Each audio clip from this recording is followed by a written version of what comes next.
then does it become obligatory. And if you don't, you're not sinful, because Allah never burdens a person more than they can handle. And what about the man or woman who just can't afford to do it? That is a great question, man. You guys are on it. I like it. Why is it obligatory on a Muslim to participate in the Hajj? And what about somebody who is unable to afford it? First thing, the Hajj is something that Allah ordained in the Quran. Like we in our religious tradition, we always go back to the evidences. When Allah ordained something, or the Prophet, peace be upon him, shows it to us, then this is something that we follow. Allah ordained in the Quran. The Prophet, peace be upon him, showed us how to perform the Hajj, and he ordained it upon us. He said Islam is built on 5 pillars, and one of them being the Hajj. So that is why. But there is a wisdom to it that I want to share, right?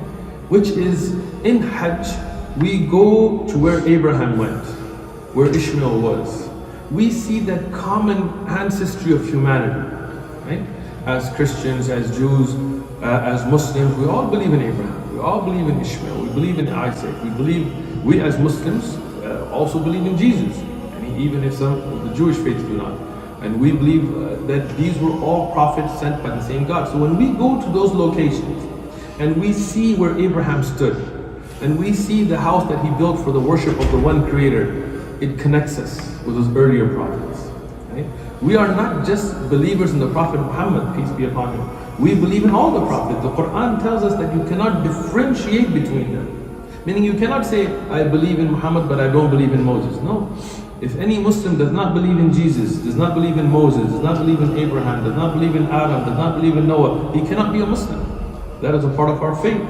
So in Hajj, we see that connectivity. Secondly, in Hajj, when we go here, you see some of the brothers, like Abu Abdullah, you see, he's stylish. He dresses well, right? Some of the brothers, not going to point anybody out, I'm just kidding, right? They may not dress as well, right? Some of you are dressed in very, very nice, well, I mean, I can tell, expensive clothing. When we go for the Hajj, we don't have that distinction anymore. We wear, as men, 2 pieces of unstitched cloth. So now you cannot differentiate between somebody from Mexico and somebody from Pakistan, somebody from Finland from somebody from New York. I mean, you look at people and you just see that we're all humans.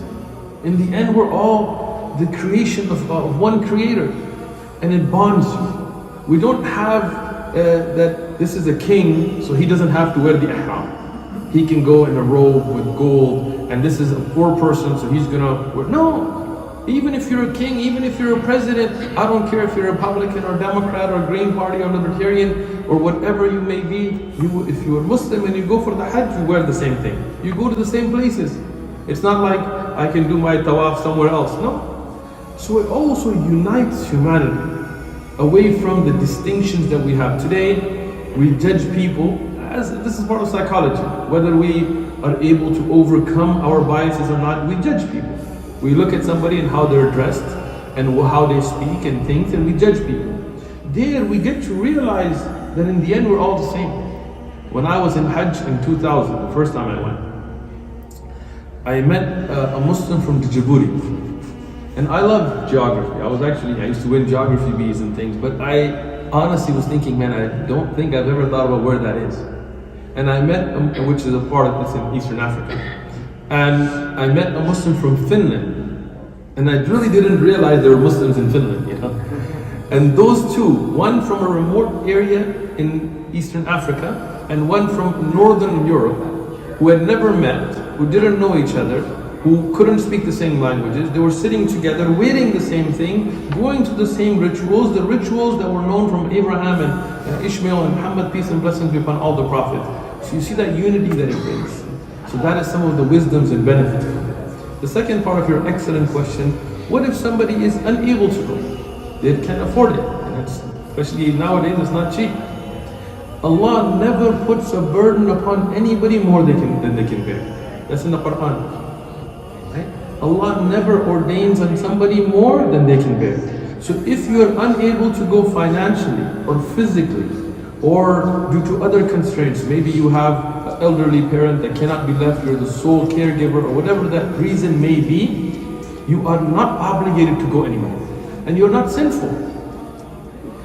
If you are able to afford it, and you're physically capable, and you have no other legitimate reason that you cannot travel, there's not war or something like this, then yes, as Muslims we must go.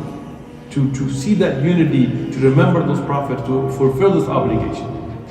But if somebody's underage, maybe they're 12, 13, they cannot go by themselves, they don't have the ability, they don't have to go.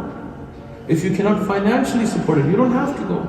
Maybe you don't feel that there is safety, maybe you're in a war-torn country, you don't have to go. When a woman doesn't have mahram, doesn't have to go. Only when you have those abilities, then they become obligatory. And if you don't, you're not sinful. Because Allah never burdens a person more than they can handle. Great question.